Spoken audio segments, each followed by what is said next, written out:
7. Pembicaraan yang dilarang. Tidak menjaga lisan. Poin penting yang harus diperhatikan oleh seorang muslim adalah menjaga lisannya dan penuh perhatian. Rasulullah SAW bersabda, sesungguhnya seorang hamba mengucapkan suatu kalimat yang dia tidak pikirkan dahulu, dia akan menggelincirkan ke dalam neraka lebih jauh dari apa-apa di antara timur.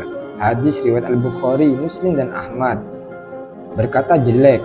Dari Abu Hurairah radhiyallahu anhu, ia berkata, Rasulullah SAW bersabda, siapa yang beriman kepada Allah Subhanahu wa taala dan hari akhir, maka janganlah dia menyakiti tetangganya. Siapa yang beriman kepada Allah Subhanahu wa taala dan hari akhir, maka muliakanlah tamunya.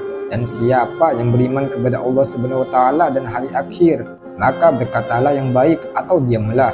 Hadis riwayat Bukhari, Muslim dan Ahmad.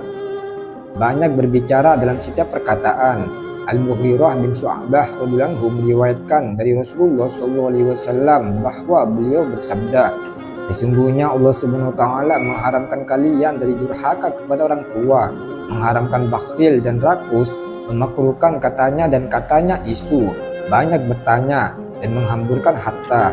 Hadis riwayat Al-Bukhari, Muslim dan Ad-Darimi.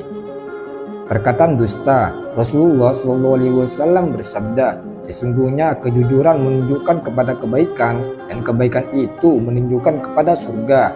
Dan sesungguhnya seorang laki-laki yang berkata jujur hingga di sisi Allah SWT menjadi orang yang siddiq. Dan sesungguhnya dusta itu membawa sesuatu kepada dosa dan dosa itu membawa kepada neraka.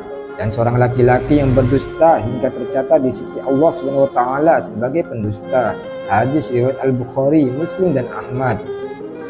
Berkata kotor. Rasulullah SAW melarang umat muslim berkata yang tidak baik seperti mengutuk, perkataan kotor, dan ucapan-ucapan batil lainnya. Ibnu Mas'ud meriwayatkan bahwasanya Rasulullah SAW bersabda, bukankah seorang mukmin yang sempurna yang suka mencaci, mengutuk, berbuat dan berkata kotor? Hadis riwayat Al-Bukhari, Ahmad dan At-Tirmizi. Senang berdebat meski benar. Dari Abu Umamah radhiyallahu anhu, ia berkata, Rasulullah SAW bersabda, aku akan menjamin sebuah istana di sekitar surga bagi orang yang meninggalkan perdebatan meskipun dia benar, dan aku menjamin sebuah istana di tengah-tengah surga bagi orang yang tidak berdusta meskipun bercanda, dan aku menjamin istana di atas surga bagi orang yang berakhlak mulia. Hadis riwayat Abu Dawud, At-Tirmidzi dan Ibnu Majah. Bercanda dengan berdusta.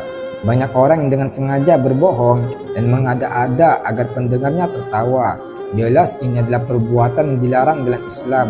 Muawiyah bin Haidah radhiyallahu anhu berkata, Rasulullah SAW bersabda, celakalah bagi seorang yang berbicara lalu berdusta untuk membuat sekelompok orang tertawa.